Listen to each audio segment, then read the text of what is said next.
అప్పుల బాధలు వెంటాడుతున్నాయా? అయితే 6 JVR వారి జాతిరత్నాలు ధరించండి. హలో అండి, అందరికీ నమస్కారం. నేను మీ కట్టా కార్తీక్. ఆంధ్రప్రదేశ్లో కూటమి ప్రభుత్వం పెన్షన్ తీసివేస్తుంది. దానివల్ల పెన్షన్ కోల్పోతున్నటువంటి దివ్యాంగులు కావచ్చు, వృద్ధులు కావచ్చు, వితంతువులు కావచ్చు, ఆత్మహత్యలు చేసుకునే పరిస్థితుల్లోకి, బలవన్మరణాలు చేసుకునే పరిస్థితుల్లోకి వెళ్తూ ఉన్నారు. పెద్ద ఎత్తున పెన్షన్ల కోత జరుగుతూ ఉంది అనేటువంటిది చాలామంది సోషల్ మీడియాలో లేపుతున్నటువంటి వాదన. ప్రధానంగా వైసీపీ సోషల్ మీడియా దీన్ని ప్రధానంగా ఇష్యూని లేపుతూ ఉంది. కానీ దీంట్లో ఉన్న నిజం ఉందా అనేటువంటి విషయాన్ని మనం చర్చించే ప్రయత్నం చేద్దాం.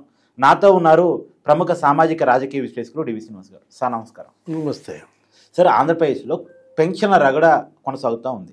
నిజానికి కూటమి ప్రభుత్వం చెప్తుంది, మేము అధికారంలోకి వచ్చిన తర్వాత పెన్షన్ ఒక్కసారిగా పెంచాము, దివ్యాంగులకు కావచ్చు, వితంతులకు కావచ్చు, వృద్ధులకు కావచ్చు పెన్షన్లు పెంచాము, పేదలకు సేవతో అనే పేరుతో చంద్రబాబు నాయుడు గారు ఏకంగా పెన్షన్ల పంపిణీ కార్యక్రమంలో పాల్గొంటున్నారు.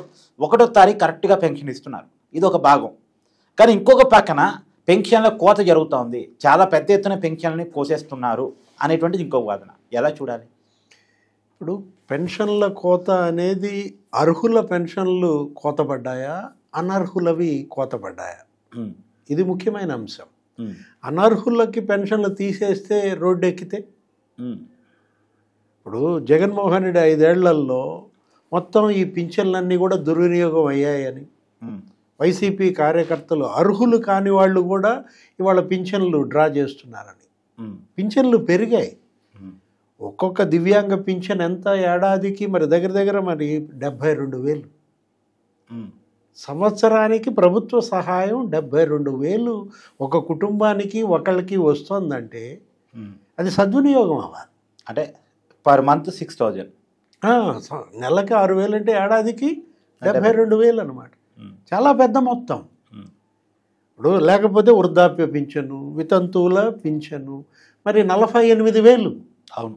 ఏది సంవత్సరానికి 48,000 అంటే అది మరి దుర్వినియోగం అయితే? ఇప్పుడు మనం చూసాం, 35 ఏళ్ళాడు వృద్ధాప్య పింఛన్కి అర్హుడా? అతని వయసు 35 కానీ వృద్ధాప్య పింఛన్ తీసుకుంటున్నారు. భర్త ఉన్నాడు కానీ ఆమె వితంతు పింఛన్ తీసుకుంటావు. అది మరి దారుణం. అరే, భర్త ఉండి నువ్వు వితంతు పింఛన్ ఎలా పొందుతావు? అంటే ఏ విధంగా ప్రభుత్వ సొమ్ముకి వీళ్ళు తూట్లు పొడుస్తున్నారు, ఒక ఆశయానికి వీళ్ళు తూట్లు పొడుస్తున్నారు. అసలు పింఛన్లు ఇవ్వడం ప్రారంభించింది ఎవరు? ఆంధ్రప్రదేశ్లో పింఛన్లకు శ్రీకారం చుట్టింది ఎన్టీ రామారావు. సామాజిక భద్రతా పింఛన్లని అప్పుడు నెలకి 30 రూపాయలు ఇచ్చేవాడు. దాన్ని చంద్రబాబు 75కు పెంచాడు. 30 నుంచి 75కు పెంచాడు. అప్పుడు ఉమ్మడి రాష్ట్ర సీఎంగా 9 ఏళ్లలో రాజశేఖర రెడ్డి ఏం చేశాడు? దాన్ని 200 రూపాయలు చేశాడు. అంటే రాజశేఖర రెడ్డి పెంచింది 125 రూపాయలే.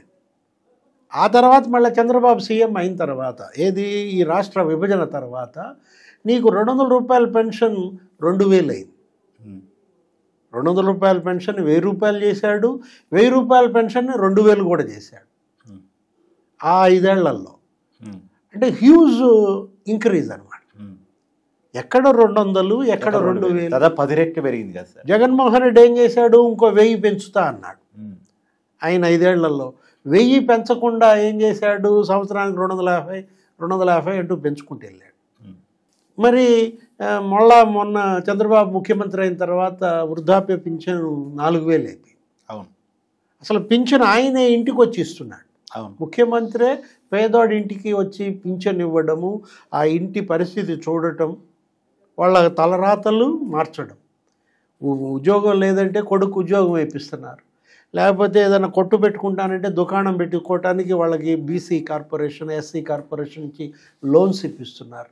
ఇల్లు లేదంటే ఇల్లు కట్టిస్తున్నారు. 1వ తారీఖే మీరు అన్నట్టు ఇంట్రోలో చెప్పారు, 1వ తారీఖే పింఛన్ పడిపోతున్నాయి. ఆ రోజు ఆదివారం వచ్చిందనుకో, నీకు ముందు రోజు పడిపోతున్నాయి. ఒకప్పుడు గవర్నమెంట్ శాలరీ రేట్ ఉండేయంట, ఇప్పుడు అలా పింఛన్లు జరుగుతున్నాయి. 30వ తారీఖు ఇచ్చేస్తున్నారు. అవును. 31వ తారీఖు ఇచ్చేస్తున్నారు. ఇప్పుడు పింఛన్ల మీదే ఈ ప్రభుత్వం దగ్గర మరి 34,000 కోట్లు ఖర్చు పెడతారు.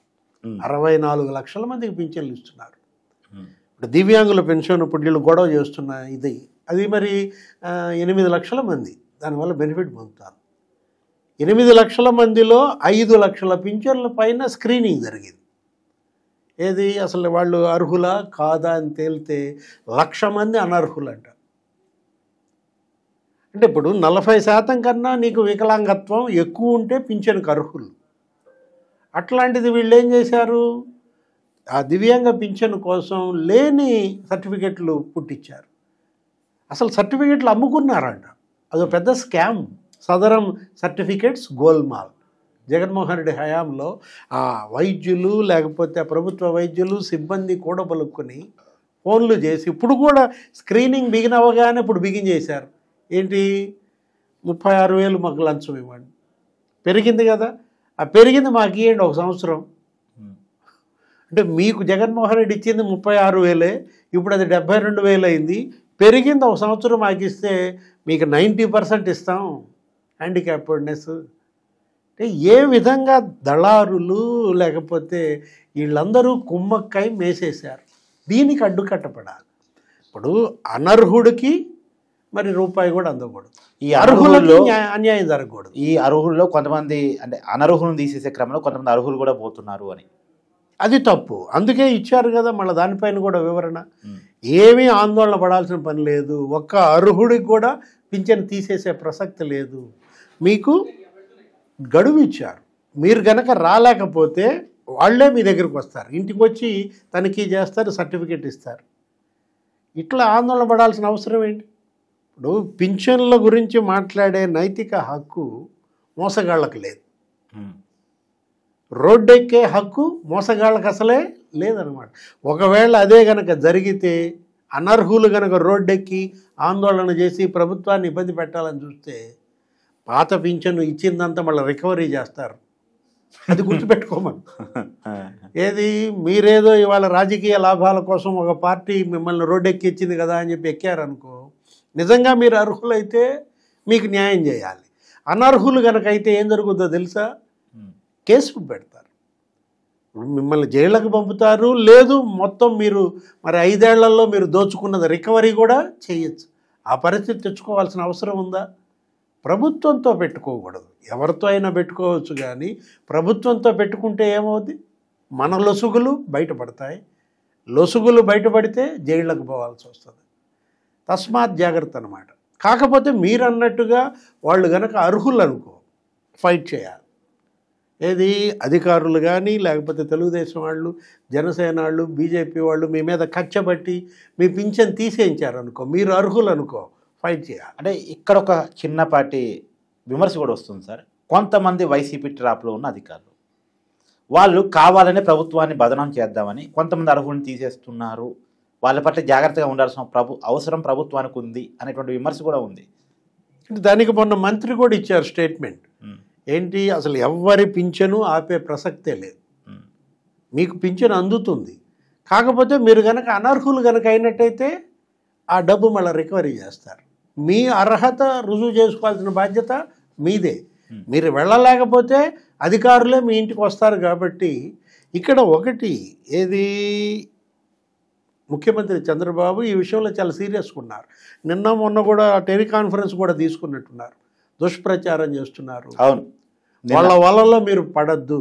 ఏది దివ్యాంగులైనా లేకపోతే ఈ పెన్షన్ లబ్ధిదారులైనా ఎవరైనా సరే వాళ్ళు ట్రాప్ విసురుతున్నారు, మీరు పడిపోవాలి అంటూ ఆయన అటు వాళ్ళ పార్టీ కార్యకర్తల్ని నాయకులను కూడా ఉద్దేశించి చేసిన టెలికాన్ఫరెన్స్ ఏది ఇవాళ ప్రజలకి నచ్చ చెప్పాలి. అర్హులైతే న్యాయం చేయాలి, అనర్హులైతే మరి తీసేయాలి.